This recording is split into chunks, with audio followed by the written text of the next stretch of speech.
jelaskan nih. Kalau selesai kita menjadinya supaya pindah ya pencet kanan. Bisa nih. Bismillahirrahmanirrahim. Assalamualaikum warahmatullahi wabarakatuh. Perkenalkan, nama saya Alfian, kelas PTKF,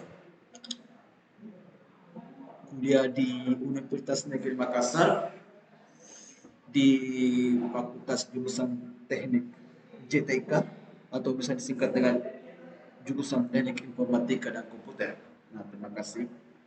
Asal saya dari Sulawesi Barat, Polman. Nah, saya akan sedikit menjelaskan materi pertama, yakni hakikat dan urgensi dasar nasional. Yang pertama adalah identitas. Kata identitas berasal dari kata identity yang berarti ciri-ciri atau keadaan khusus seorang atau jati diri. Nah, selanjutnya Undang-Undang RI Nomor 24 Tahun 2009 yaitu mengatur bahasa negara, mengatur lambang negara, mengatur bendera negara, mengatur lagu kebangsaan. Nah, selanjutnya bentuk identitas yaitu bentuk secara historis maupun secara sosiologis atau maupun secara politis. Yaitu terbagi dari faktor nasional, yaitu ada semacam tokoh, perkembangan ekonomi, tiga. Bentuk-bentuknya itu ada dua, itu identitas primer, ada identitas sekunder, nasional.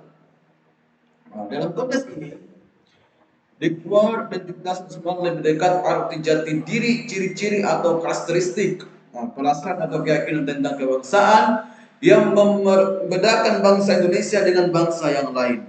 Next. Materi kedua yaitu dinamika dan tantangan identitas nasional. Nah, bagaimana cara untuk kita mengenal dinamika? Nah, dinamika itu ada terbagi tiga, yaitu dinamika integrasi. Dalamnya dinamika integrasi itu adalah dinamika integrasi nasional di Indonesia sejak bernegara tahun 1945. Upaya membangun integrasi secara terus dilakukan. Nah, perkembangan dinamika sendiri itu ada tiga faktor, yaitu kunjungan ke daerah, selanjutnya temu kode PKK dan kontak pos presiden. Nah, contoh peristiwa integrasi, ya misalkan integrasi tanggal 19 Agustus 2005 melalui Memorandum of Understanding di Pantang. Wilayah melalui deklarasi di Juanda tanggal 13 Desember 1997. Itu integrasi nilai-nilai apa yang bagi bangsa Indonesia merupakan nilai integrasi. Jawabannya adalah Pancasila. Tantangan dalam membangun integrasi yaitu bagaimana cara kita untuk menjalankan perbedaan suku, agama, ras, dan geografi.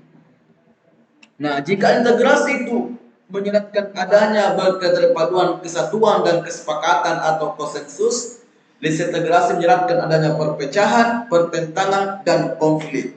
Nah, untuk membangun dalam integrasi itu, kita harus menghubungkan dalam perbedaan suku, agama, yaitu ras, geografi, seperti itu, supaya kesatuan dan kesepakatan atau konsensus disintegrasi menyeratkan adanya perpecahan, pertentangan, konflik. Oke, next selanjutnya, yakni materi ketiga, hakikat dan integrasi nasional. Nah, konstitusi adalah seperangkat aturan atau hukum yang berisi ketentuan tentang bagaimana pemerintah diatur dan dijalankannya. Nah, itu hukum pengertian konstitusi. Nah, bagaimana pemerintah diatur dan dijalankan. Oke. Menurut pemikir dari Hobbes, manusia adalah status naturalis, bagaikan serigala. Itu menurut pemikir dari menurut Hobbes ya, pemikir menurut Hobbes atau diartikan dengan filsafat. Artinya yang kuat mengalahkan yang lemah. Nah, itu seperti itu. Nah, barang siapa yang kuat, dia yang berkuasa. Maknanya itu dari menurut Hobbes. Nah, yaitu lanjut tuntunan reformasi. Nah, sebagaimana reformasi mengatakan mengamandemen Undang-Undang Negara Republik Indonesia tahun 1945, menghapuskan doktrin Ditinsu Angkatan Bersenjata Republik Indonesia, menegakkan supremasi hukum, penghormatan hak asasi manusia atau bisa disingkat dengan HAM, melakukan investasi dan hubungan dan adil antara pusat dan daerah. Oke, next. Materi keempat kita masuk dinamika dan urgensi integrasi nasional. Oke. Etimologi. Etimologi ada integrasi nasional berarti mempelajari asal usul kata dan bentuk istilah tersebut. Nah, arti dari etimologi itu, nah bagaimana kita semua berarti mempelajari asal usul kata, membentuk istilah tersebut. Lanjut, faktor pembentuk. Nah, faktor pembentuk itu ada di dalamnya bermacam-macam seperti adanya ancaman dari luar, gaya politik kepemimpinan, kekuatan lembaga-lembaga politik. Lanjut, the next, pentingnya integrasi nasional.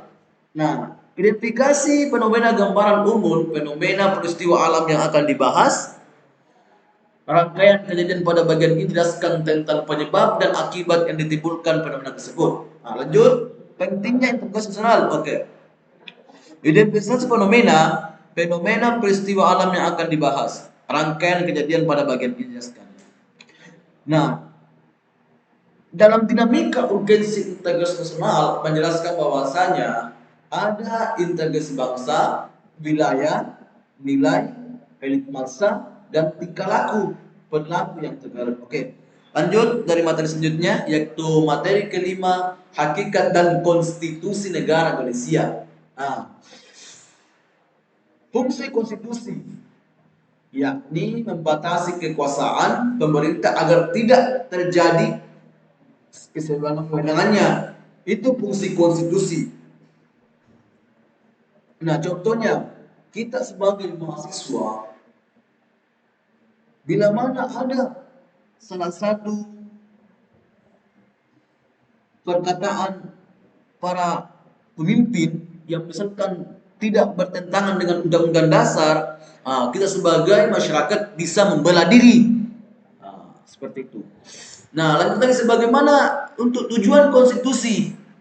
Apa tujuan konstitusi itu adalah bagaimana kita memberikan pembatasan kekuasaan terhadap kekuasaan politik, melepaskan kontrol kekuasaan dan penguasaan sendiri.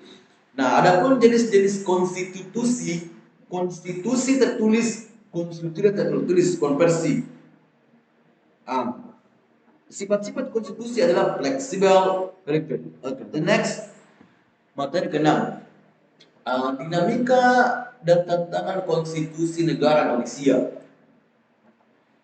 Konstitusi pada umumnya bersifat kodifikasi, yaitu sebuah dokumen yang berisi aturan-aturan yang menjalankan suatu organisasi pemerintah negara.